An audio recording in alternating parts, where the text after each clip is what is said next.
আমি যে হলফনামার কথা বলছিলাম, নেতাদের যে হলফনামায় বার্ষিক আয়ের কথা বলা হচ্ছে, এই বার্ষিক আয়টাকে আপনি কতটা বিশ্বাসযোগ্য মনে করেন? বা এই যদি আজকে দুদকের একটি বক্তব্য আছে, সেখানে দুদক বলেছে ত্রয়োদশ জাতীয় সংসদ নির্বাচনে প্রার্থীদের হলফনামা অসঙ্গতিপূর্ণ সম্পদ বিবরণী তথ্য পেলে তা পরীক্ষা করে প্রয়োজনীয় ব্যবস্থা গ্রহণ করা হবে বলে জানিয়েছেন দুদক চেয়ারম্যান ডক্টর মোহাম্মদ আব্দুল মোমেন। ইতিপূর্বে এরকম কোনো তদন্ত করে ব্যবস্থা নিয়েছে কিনা হলফনামার বিরুদ্ধে? এক, দ্বিতীয়ত হচ্ছে এই হলফনামা কতটা বিষয়যোগ্য?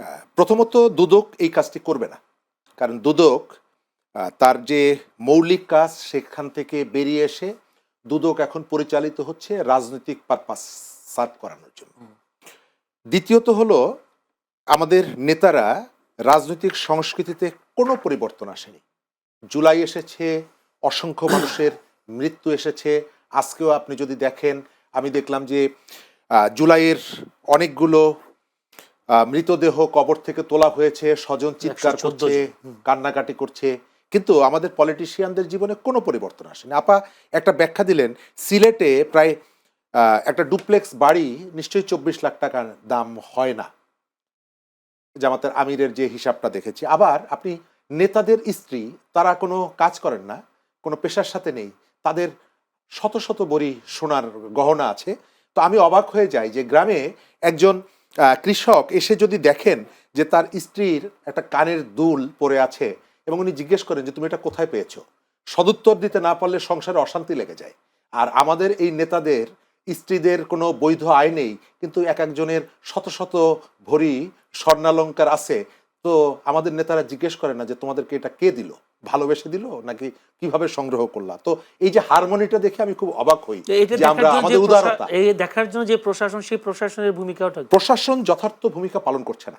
এবং শুধুমাত্র এইটা দিয়েই আপনি দেখেন যে আজ থেকে 1 বছর আগে যে ছাত্র নেতাটি মন্ত্রিসভা থেকে বেরিয়ে এসে বললেন যে আমার ব্যাংক অ্যাকাউন্টে মাত্র 10,000 টাকা আছে, নাহিদ ইসলামের কথা আমি বলছি, 1 বছরের মাথায় 18 লক্ষ টাকা না 20 লক্ষ টাকা, বলছে যে আমি কনসালটেন্সি করেছি, আমি টিউশনি করেছি।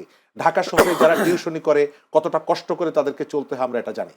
এখানে টিউশনি করে যদি মাসুদের মতো আপনি 1 কোটি টাকার মালিক হয়ে যান, তাহলে সবারই তো টিউশনি করারই কথা। এগুলো যে এক ধরনের পাবলিককে বোঝানো এবং এক ধরনের ধাপ্পাবাজি, এটা পরিষ্কার। এবং এর ভেতর থেকে পরিষ্কার হওয়া যায় যে আমাদের সংস্কৃতির পরিবর্তন হয়নি। আপা যেটি বললেন যে বিভিন্ন জায়গায় প্রার্থীদের জোর করে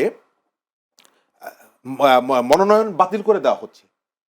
যখন এই কাজটি হবে, এটি প্রতিকারের জন্য আপনি আইনগত পদ্ধতিতে যাবেন, নাকি কুড়িগ্রামের মাহবুব সালেহির যে মনোনয়ন বাতিল করার পর যেভাবে আপনি তেড়ে গিয়েছেন ডিসির কাছে যে তুমি ইসকনের সদস্য, তুমি ফ্যাসিস্ট, তুমি অমুক তমুক। তো আপনি যখন মেজর আখতারুজ্জামান 24-এর ইলেকশনে, শেখ হাসিনার আমিডামির নির্বাচনে, ওই ইলেকশনে অংশগ্রহণ করে জুলাইয়ের অভ্যুত্থানের সময় প্রকাশ্যে টেলিভিশনে বক্তৃতা করে বলেছে যে যারা আন্দোলন করছে এরা সবাই রাজাকার, এই ব্যক্তি গত 1 বছর অনবরত বলেছে হাসিনাকে আটকে রাখতে পারবেন না, তিনি এসে লিডারশিপ গ্রহণ করবে। সে যখন ফিরে আসছে, তাকে আপনি দলে গ্রহণ করছেন, তখন সে আর ফ্যাসিস্ট থাকছে না। কিন্তু কুড়িগ্রামের ডিসি ফ্যাসিস্টের সহযোগী হয়ে যাচ্ছে, ইসকনের সদস্য হয়ে যাচ্ছে। আপনি যদি অনবরত প্রশাসনের উপরে এইভাবে মব ক্রিয়েট করে প্রেশার ক্রিয়েট করেন, তাহলে সেই প্রশাসন নির্দলীয়ভাবে দায়িত্ব যেমন পালন করতে পারবে না, স্বাভাবিকভাবে দায়িত্ব পালন করতে পারবে না। সুতরাং প্রশাসনকে, আপনি যদি কোথাও অন্যায় আচরণের শিকার হন প্রশাসনের মাধ্যমে, তার জবাব দেওয়ার নিয়মতান্ত্রিক একটা পদ্ধতি আছে, যে পদ্ধতিটা যদি প্রশাসনের স্বাভাবিক গতিকে, কাজকে বিঘ্নিত করে বা ব্যাহত করে, সেই কাজটা করা কোনোভাবে উচিত হবে।